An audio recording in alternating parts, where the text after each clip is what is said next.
हाल ही में पाकिस्तान के रक्षा मंत्री ख्वाजा मोहम्मद आसिफ ने सिंधु जल समझौते को लेकर हिंदुस्तान को युद्ध की गीदड़ भभकी दी थी। पाकिस्तान के रक्षा मंत्री के बयान पर अब भारत ने करारा जवाब दिया है। ANI के मुताबिक भारत के विदेश मंत्रालय के प्रवक्ता रणधीर जायसवाल ने कहा कि इस तरह की बातें पाकिस्तान की अपनी नाकामियों को छिपाने और मानवाधिकारों के उल्लंघन से ध्यान भटकाने की हताशा भरी कोशिशें हैं। हम इन मनगढ़ंत दावों को पूरी तरह से खारिज करते हैं और इन्हें उस तिरस्कार के साथ ठुकराते हैं जिसके ये हकदार हैं। इसके साथ ही रणधीर जायसवाल ने POK पर कहा कि पाकिस्तान के अवैध और जबरन कब्जे वाले इलाकों में हो रहे विरोध प्रदर्शन पाकिस्तान की दशकों पुरानी आर्थिक शोषण, मौलिक अधिकारों से वंचित रखने और प्रशासनिक दमन की नीति का सीधा नतीजा है।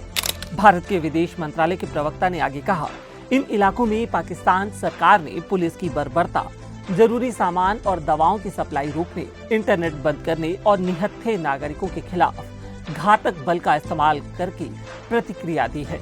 इसके अलावा कतर में रास लाफान इंडस्ट्रियल सिटी गैस फैसिलिटी में हुए धमाके पर विदेश मंत्रालय के प्रवक्ता रणधीर जायसवाल ने कहा कि 12 भारतीय नागरिकों की मौत बहुत दुखद है। इस हादसे में कई अन्य देशों के लोगों की भी मौत हुई है, लेकिन रास लाफान में हुए धमाके में हमने अपने 12 नागरिकों को खो दिया है। कई अन्य लोग घायल भी हुए हैं। रणधीर जायसवाल ने आगे कहा कि मुझे बताया गया है कि अलग अलग देशों के करीब 66 लोग घायल हैं। हमें ठीक नहीं पता कि उनमें से कितने भारतीय नागरिक हैं, लेकिन घायल सभी लोग सुरक्षित हैं।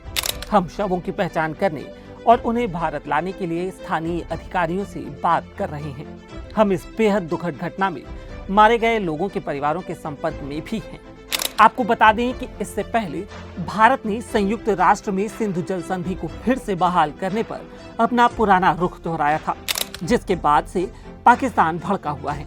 पहले पाकिस्तान पीपुल्स पार्टी के मुखिया बिलावल भुट्टो ने इसको लेकर भारत को धमकी दी थी और इसके बाद पाकिस्तान के रक्षा मंत्री ख्वाजा आसिफ ने भारत को युद्ध की धमकी दी है। ख्वाजा आसिफ का बयान ऐसे समय पर आया है जब पाकिस्तान भारी जल संकट का सामना कर रहा है। ARY न्यूज से शनिवार को बात करते हुए ख्वाजा आसिफ ने कहा, जब हमें लगेगा कि राष्ट्रीय सुरक्षा खतरे में है तो हम निश्चित रूप से भारत के खिलाफ युद्ध छेड़ देंगे। पानी हमारी राष्ट्रीय सुरक्षा का एक हिस्सा है। उन्होंने दावा किया कि अगर इस्लामाबाद को इस बात के सबूत मिलते हैं कि भारत जलापूर्ति को बाधित करने के लिए खतरनाक स्पीड से काम कर रहा है तो सैन्य कार्रवाई पर विचार किया जाएगा।